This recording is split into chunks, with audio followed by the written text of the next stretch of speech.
디모데전서 6장 15절에서 19절까지. 오늘이 이제 마지막입니다. 디모데전서 마지막.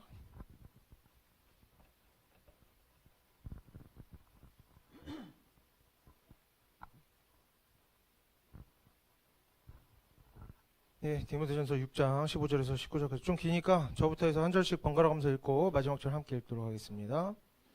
기약이 이르면 하나님의 그의 나타나심을 보이시리니 하나님은 복되시고 유일하신 주권자이시며 만왕의 왕이시며 만주의 주시요.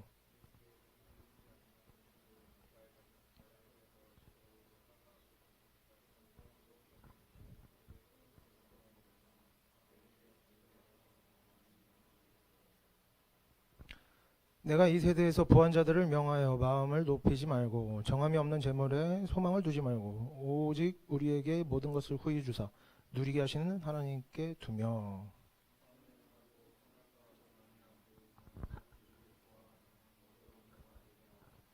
함께 읽겠습니다. 이것이 장래의 자기를 위하여 좋은 터를 쌓아 참된 생명을 취하는 것이니라.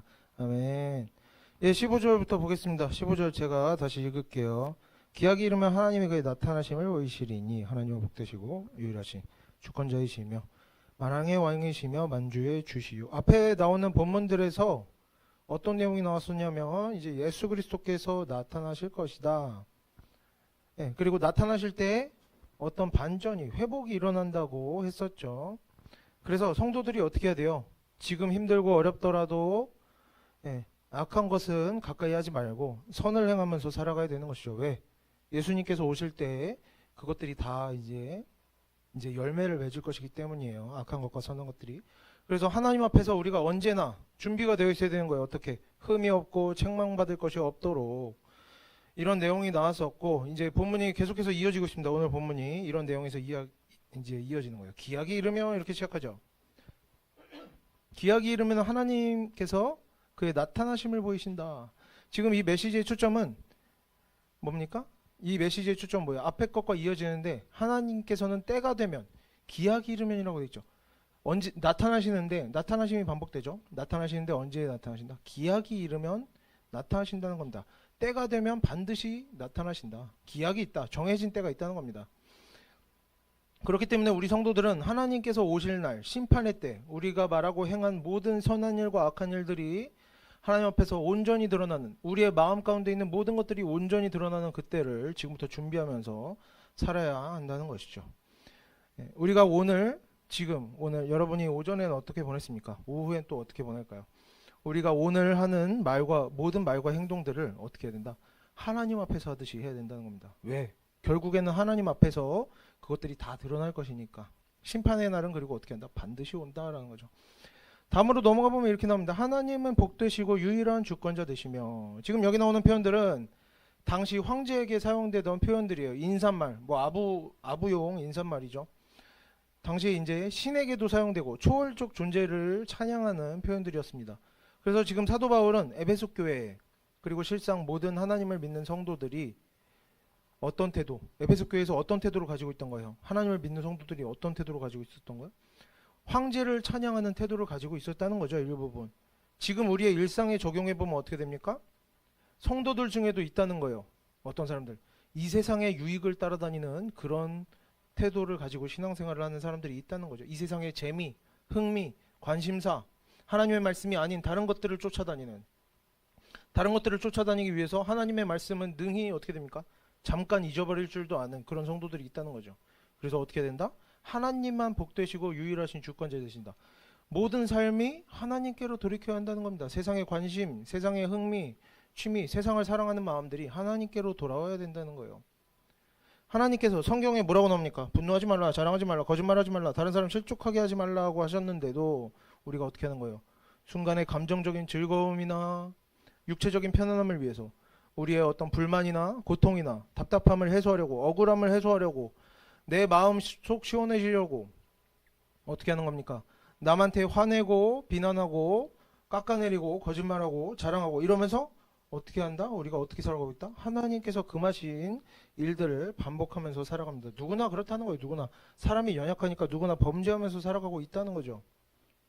많고 적고의 차이는 있겠지만 다 이제 완벽한 사람은 없으니까요. 우리가 근데 죄 짓고 살아간다고 해서 항상 이런 것에만 의지하면서 살아가지는 않아요. 사실 대부분이 어때요? 죄 지을 때도 있지만 그렇지 않게 살아갈 때가 더 많죠. 일상에서는 우리가 성경에서 금지한 일들을 그대로 행할 때도 있지만 죄만 짓는 것이 아니에요. 한편으로는 선한 일도 하고 교회 오면 또 열심히 기도하거나 열심히 봉사하거나 진심으로 예배하는 일들도 분명히 있습니다. 일상에서 죄 짓는 일들도 있지만 그래서 우리가 지금 완벽할 수는 없더라도 계속해서 우리가 우리 자신을 돌아봐야겠습니다. 이 세상으로부터 돌이켜야 한다는 거예요. 왜? 하나님만이 주인 되시기 때문에. 전에도 이야기했었죠. 하나님의 말씀인 성경에서 금한 일들 하지만 우리가 습관이 되고 그것이 너무 좋고 반복하고 하나님께서 하지만 말씀으로 금한 일들 이런 것들은 하지 마라. 금지한 일들을 우리가 아무리 반복해봐야 아무리 화내고 짜증내고 거짓말하고 시기 질투하고 자랑하고 남에게 상처 주고 이렇게 아무리 이런 일을 해봐야 결국에 어떻다? 우리의 몸과 마음에 평안이 찾아오지 않는다라는 거예요. 그런 것들이 내 속을 시원하게 해줄 것 같아. 나를 기쁘게 해줄 것 같아. 하지만 결코 기쁨이 찾아오지 않는다는 거죠. 그런 악한 일들, 악한 말들은 아무런 힘도 없고 능력도 없고 열매도 없고 우리의 인생을 낭비하게 만들고 우리 영혼을 비참하게 만들고 우리의 인생을 망가뜨린다는 겁니다. 왜?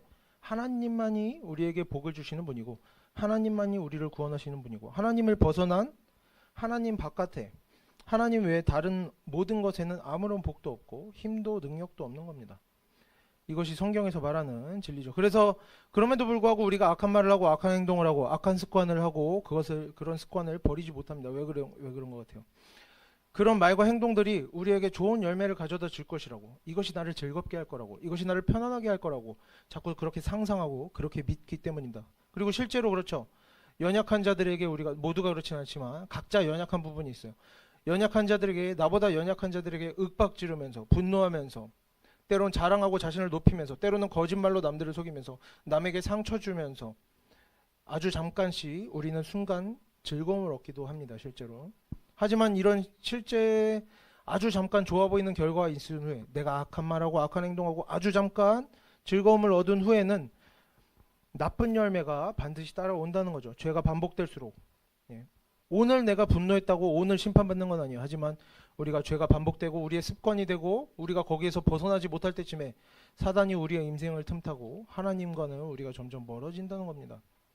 그래서 우리가 하나님의 말씀을 온전히 믿고 의지하지 못하면 하나님께서 금지하신 것을 떠나고 하나님의 말씀대로 살려고 노력하고 이렇게 하나님의 말씀을 온전히 믿고 의지하는 모습이 나타나지 않으면 우리는 계속해서 사단의 유혹들, 그 마약과 같은 유혹들 어떤 겁니까?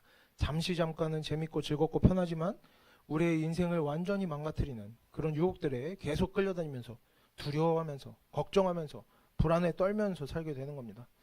아담의 타락 이후로 우리 사람들은 선한 능력을 잃어버렸습니다. 이런 선한 능력들은 하나님의 말씀대로 사는 선한 능력들은 하나님을 의지할 때에만 나오는 것인데 우리가 자기 뜻대로 살기 즐거워하는 거예요. 이제는. 그래서 우리가 자기 뜻대로 살기를 계속해서 즐거워한다면 하나님을 의지하지 않는다면 하나님의 말씀에 순종하지 않는다면 우리는 사단과 동행하며 사단의 틈타는 인생이 되며 멸망으로 계속해서 나아간다는 것이죠. 왜? 복은 오로지 어디에 있으니까? 하나님께만 있으니까.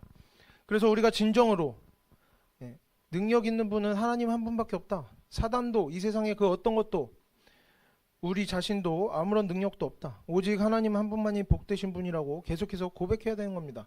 이해가 안 되면 계속해서 말로 고백하는 거예요. 내가 믿어지지가 않으면 하나님만이 살아계시고 하나님만이 복을 주시는 분이다. 계속해서 선포하는 겁니다. 혼자 있을 때 뭐 이렇게 하면 더 좋겠죠. 그래서 그런 고백을 하면서 계속해서 그러한 고백을 우리 자신의 마음에 새기려고 애써야 할 것입니다. 계속해서 내가 싫어도 말씀을 가까이 하고 계속해서 고백하고 선한 삶을 살아가려고 하고 죄를 버리고 악한 습관들을 버리려고 노력할 때 우리의 삶이 변할 수 있겠다라는 거죠. 다음으로 이렇게 본문을 보면 또 나옵니다. 뭐라고 나와요? 만왕의 왕이시며 만주해 주시오. 같은 맥락이에요. 그죠?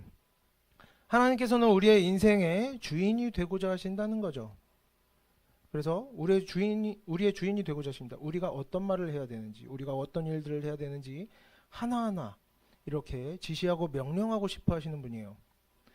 어떤 것들은 또 하지 말아야 되고 하지 말아야 할 말들, 하지 말아야 할 일들을 알려주시고 해야 할 말들, 해야 할 일들을 알려주시는데도 이미 하나님의 말씀에 가득하게 그런 말들이 써 있는데도 우리가 계속해서 우리 자신의 욕심에 따라서, 우리 자신의 감정에 따라서 하지 말아야 할 말들을 하고 하지 말아야 할 일들을 계속해서 한다면, 다투고 다른 사람들 마음 상하게 하고 내 자신을 높이고 거룩함을 잃어버리고 흠없고 책망받을 것이 없는 삶의 그런 모양들을 잃어버리고,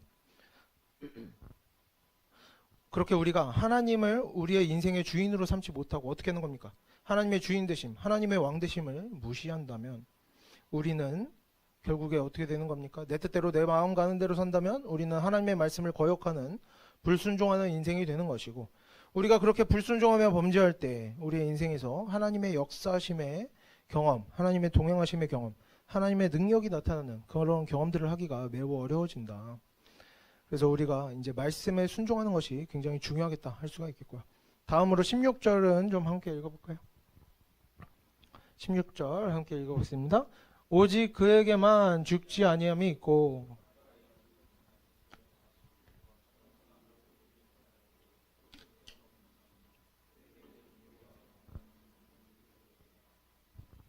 여기서는 이제 하나님의 초월적인 능력들에 대한 설명이 나옵니다.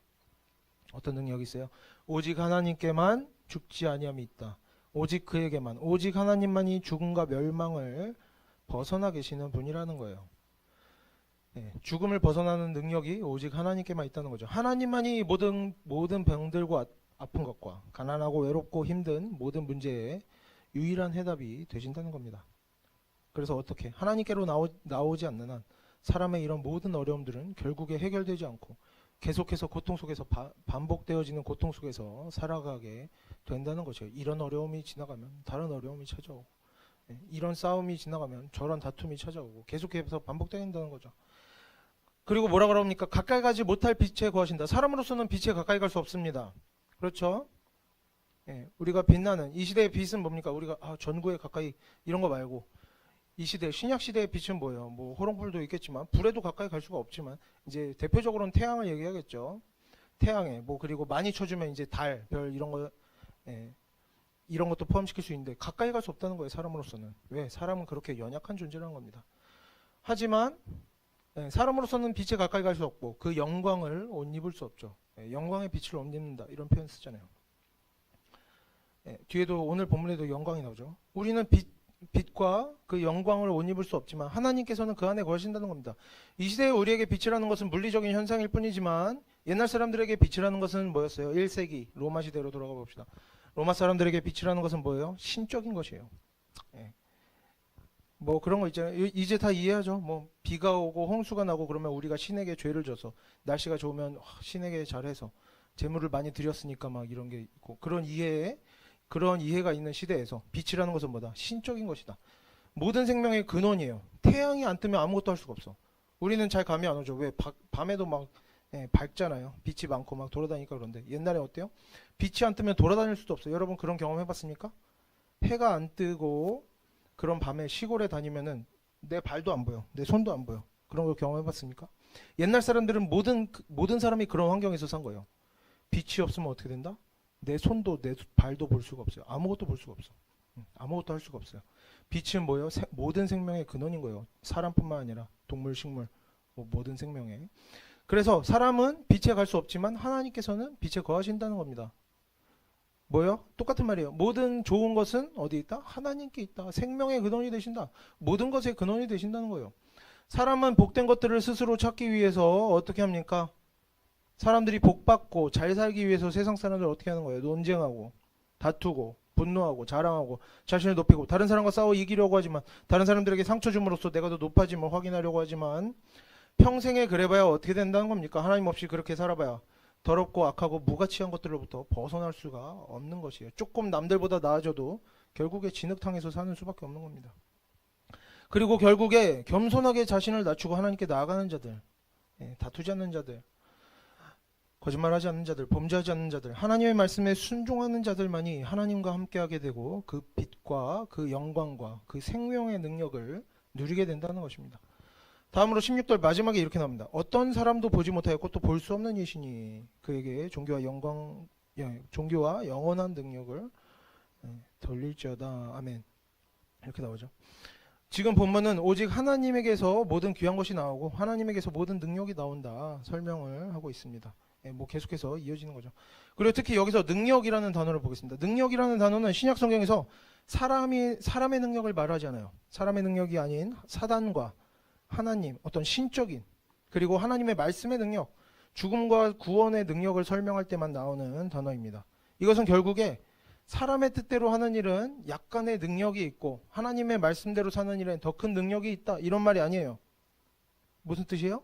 하나님의 뜻을 벗어나는 사람의 의지, 사람의 수고, 사람의 생각과 지혜에는 아무 능력이 없다는 겁니다. 다 썩어버린 것들 뿐이라는 거예요. 하나님의 말씀을 벗어나 사는 인생은 사람의 인생에, 그러한 사람의 인생, 불순종하는 인생에는, 하나님의 말씀과 상관없이 사는 인생에는 생명을 가져오고 구원을 가져오는 그런 일에 있어서 아무런 능력도 없다, 아무런 가치도 없다. 오직 모든 능력은 어디로부터? 하나님으로부터, 하나님의 말씀으로부터만 나온다, 이렇게 보면 되겠습니다. 그리고 하나님의 전능하심과 반대되는 이 세상의 것들, 뭐 범죄하는 것들 뿐만 아니라 세상의 지혜들, 뭐 이런 것들, 하나님의 말씀에 순종하지 않고 하나님 앞에서 범죄하며 살아가는 모든 사람들의 마음들은 아무런 능력도 없고 아무런 가치도 없다라는 겁니다. 그들이 얼마나 무능력하냐면 뭐라고 설명하고 있어요? 하나님을 보지도 못하고 볼 수도 없다. 즉 하나님을 떠난 자들은 평생에 수고하여도 아무리 지혜롭게 된다고 해도 그들의 끝에는 뭐예요? 생명의 근원 되신 하나님을 볼 수도 없어, 만날 수도 없어.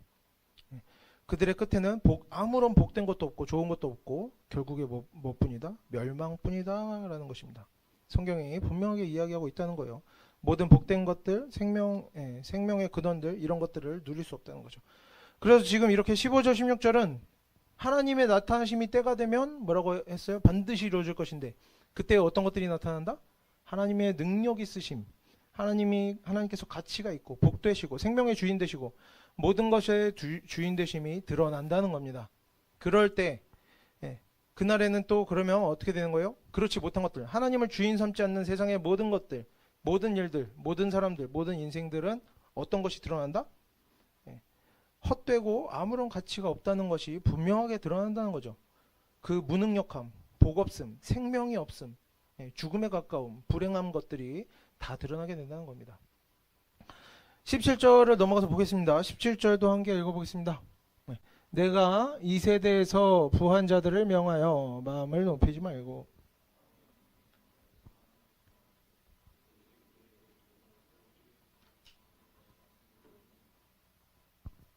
여기서 명하다라고 나오죠. 명하다라는 것은 권하다, 권면하다, 이런 의미예요.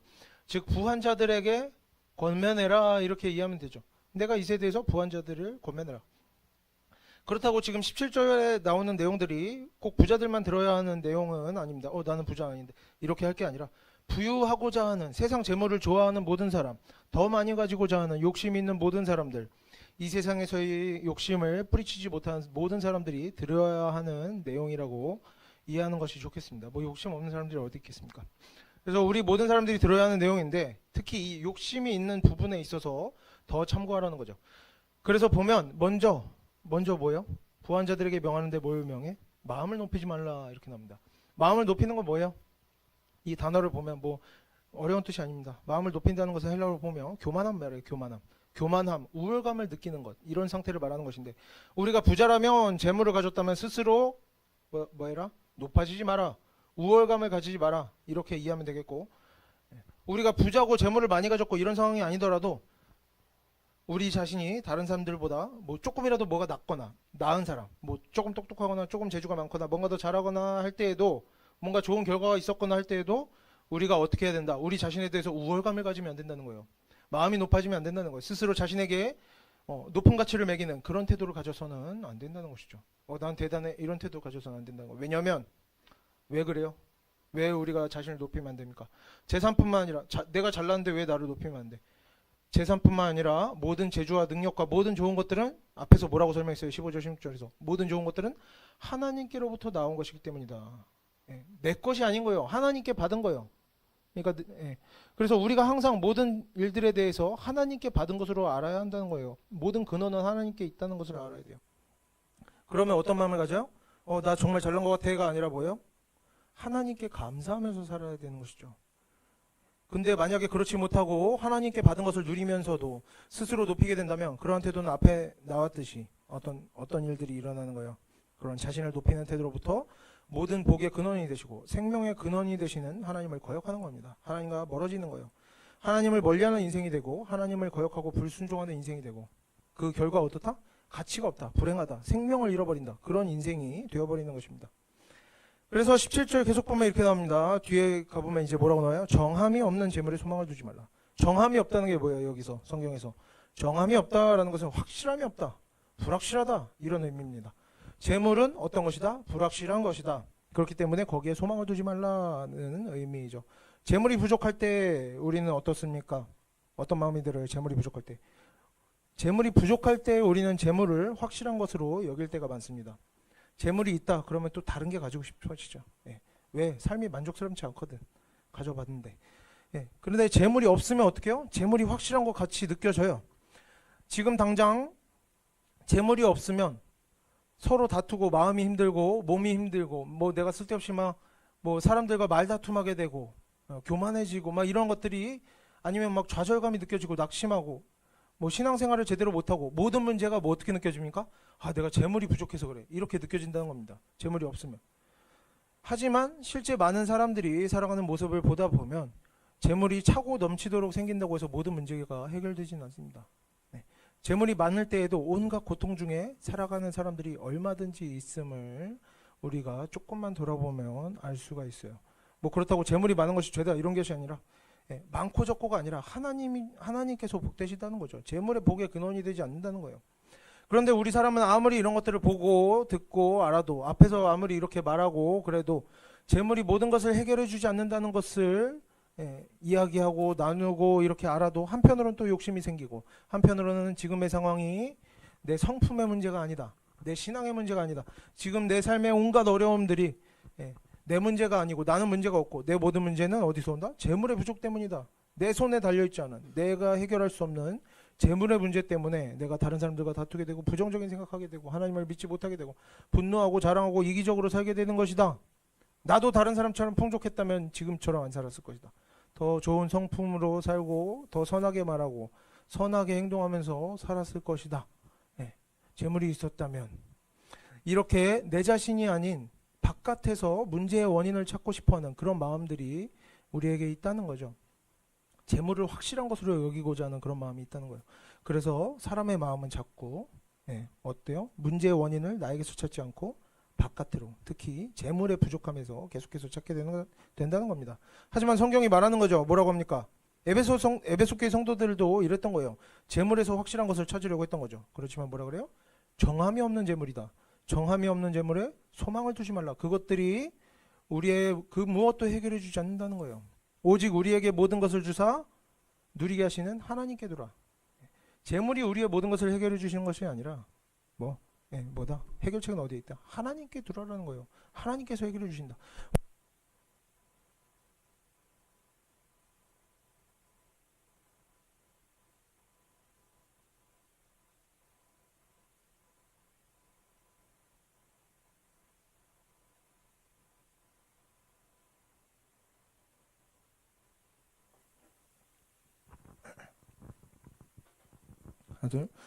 하나님께로부터만 모든 선한 것이 나온다는 겁니다.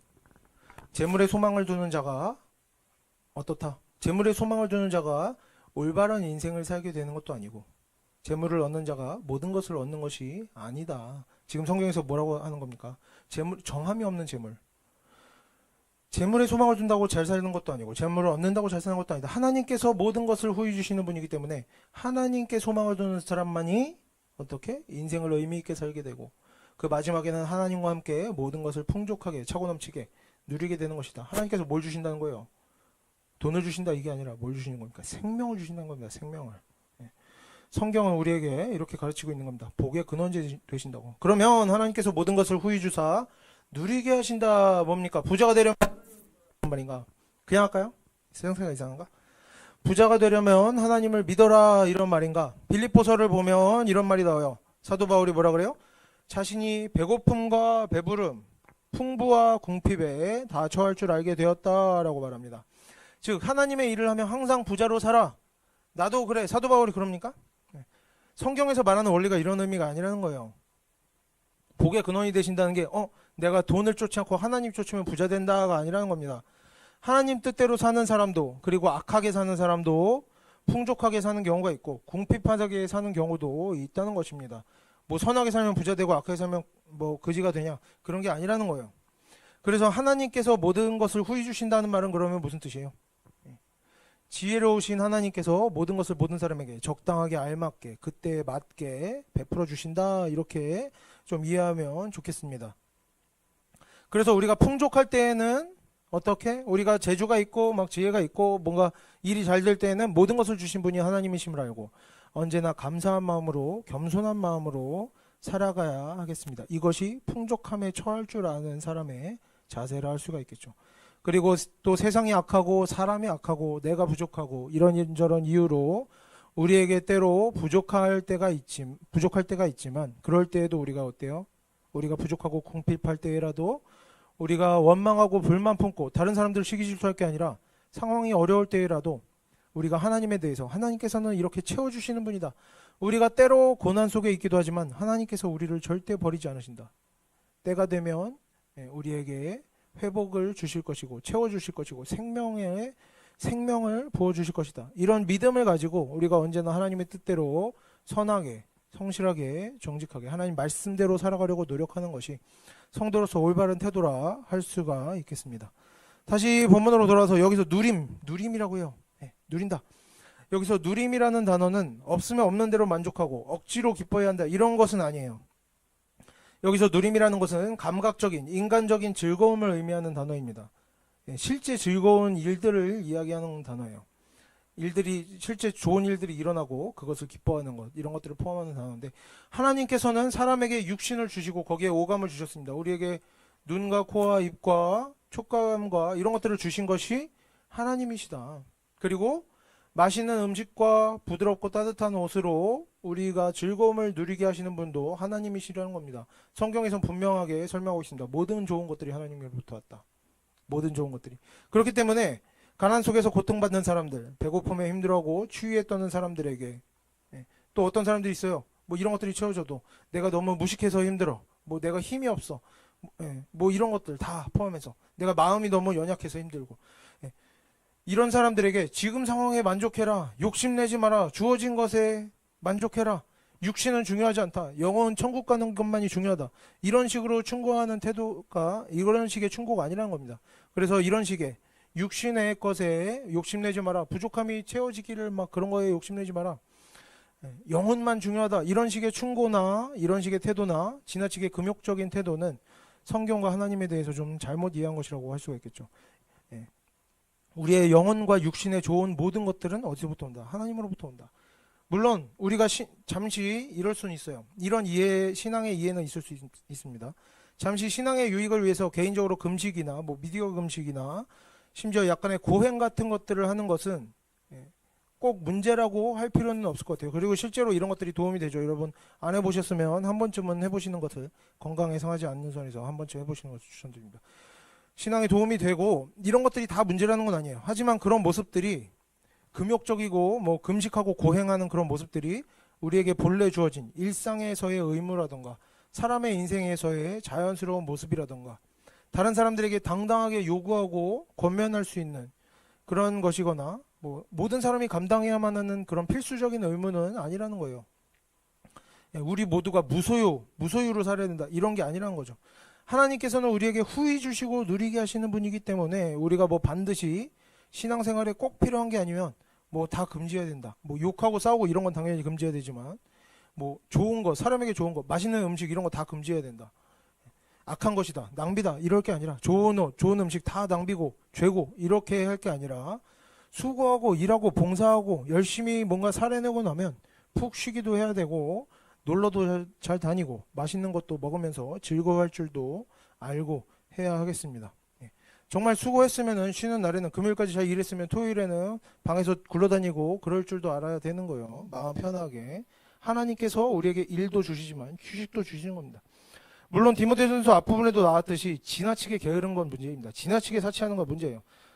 그리고 뭐 이런 것 저런 것 다 지나친 것들은 쉬고 놀고 뭐 사람으로서의 즐거움을 추구하는데 지나친 것은 다 죄가 될 수가 있습니다. 그 어떤 면에서건 뭐 운동도 지나치게 하면 뭐 중독이 되고 죄가 될 수도 있겠죠. 뭐 가정을 깨트리고 주변에 피해를 주는 정도면 뭐든지 죄가 되는 겁니다.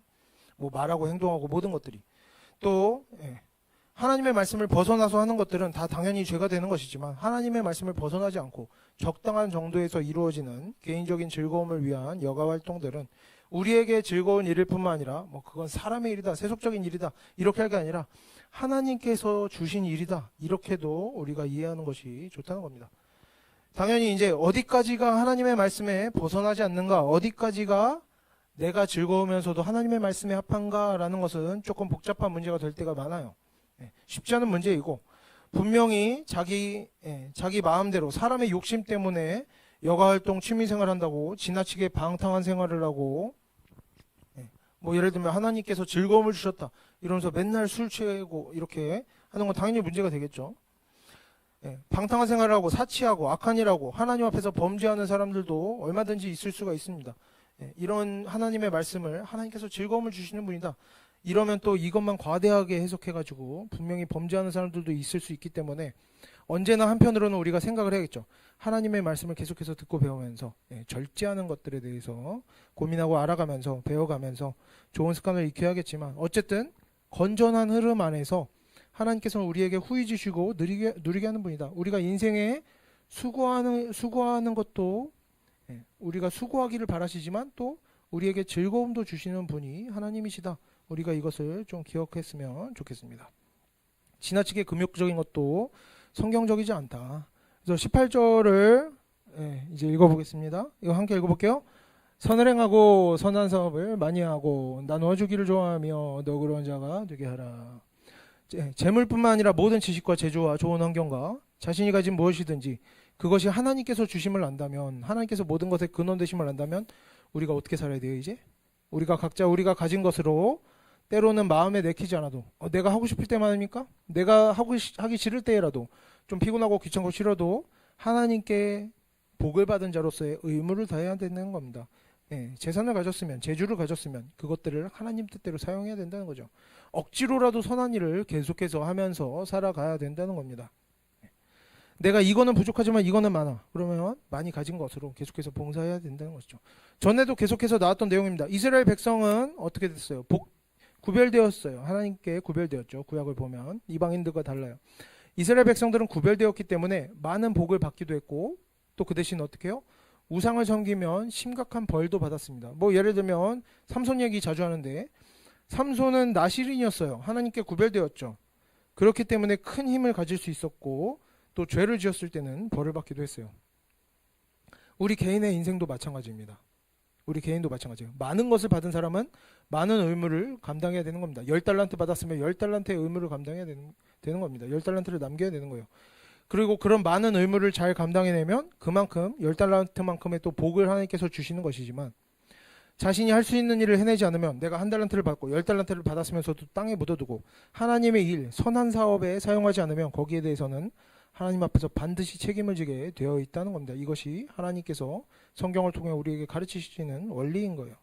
그러면 나는 가진 것이 없는데 아무것도 안 해도 되느냐? 그런 사람도 있습니까? 나는 아무것도 가진 것이 없다. 가진 것이 없으면 아무것도 안 해도 되느냐? 적어도 모든 성도들은 어떻습니까? 이 자리에 있는 모든 사람들은 하나님을 알고 믿게 되었어요. 하나님의 말씀을 읽고 듣고 배우는 그러한 복과 은혜를 이미 하나님께로부터 받은 것입니다. 그러면 우리는 적어도 어떻게 살아야 돼요? 내가 아무것도 가진 것이 없어도 이미 받은 것으로 살아야 됩니다. 어떻게? 하나님에 대한 믿음을 받았죠. 그러면 어떻게 살아야 돼요?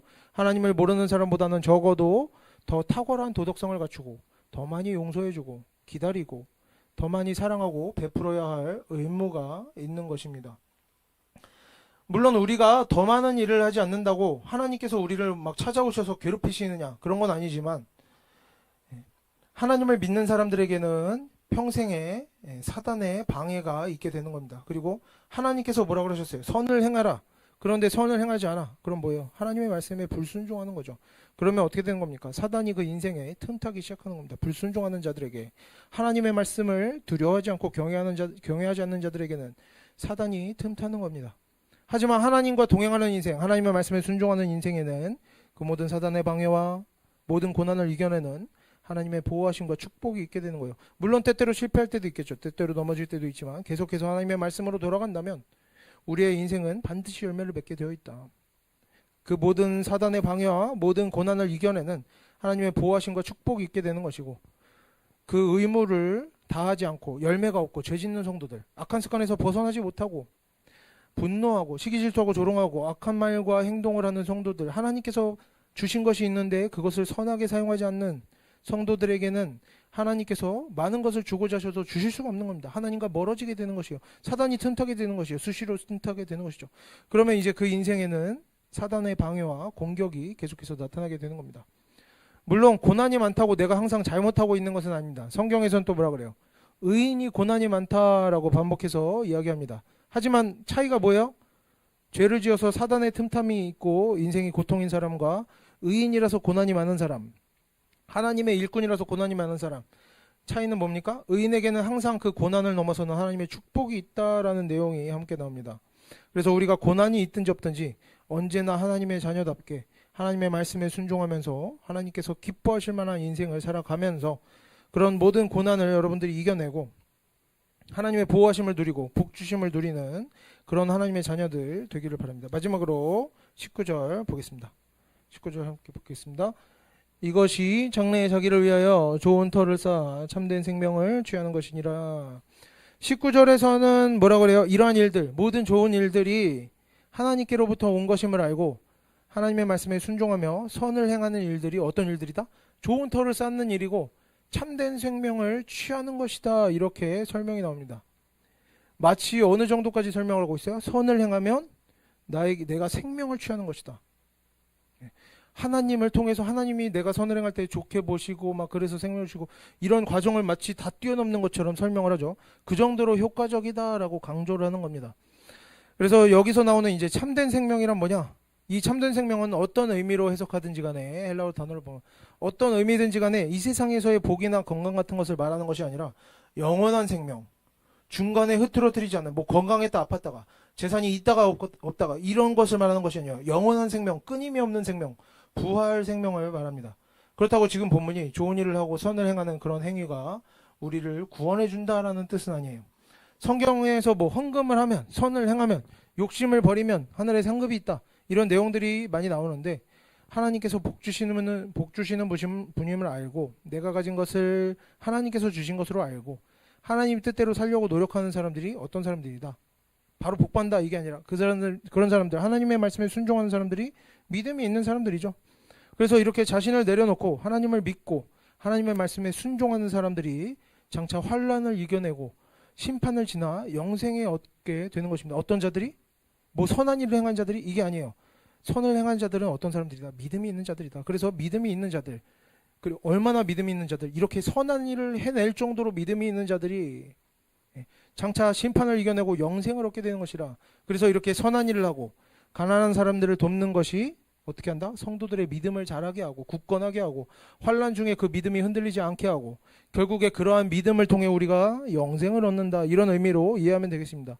뭐 선한 일을 행하면 복을 받는다, 이런 구절들을 가지고 막 믿음의 어떤 하나님의 능력들을 막 점프하면 안 되는 거예요. 그래서 우리가 이런 이제 본문을 보면서는 우리가 어떻게 하겠습니까? 조금 더 우리 자신을 내려놨으면 좋겠습니다. 뭐 꼭 이런 거 해야 돼, 나는 이런 사람이야, 나는 이런 걸 이뤘어, 이런 것들을 우리가 내려놓고 하나님께 의지하고 하나님께 감사할 수 있는 성도들이 되었으면 좋겠습니다. 모든 복이 하나님께로부터 오는 것임을 안다면, 내가 가진 모든 좋은 것들이 하나님께로부터 온 것임을 안다면 우리는 우리의 욕심대로 하고 싶은 말 다 하고 하고 싶은 대로 행동하고 그렇게 사는 게 아니라 어떻게 해야 돼요?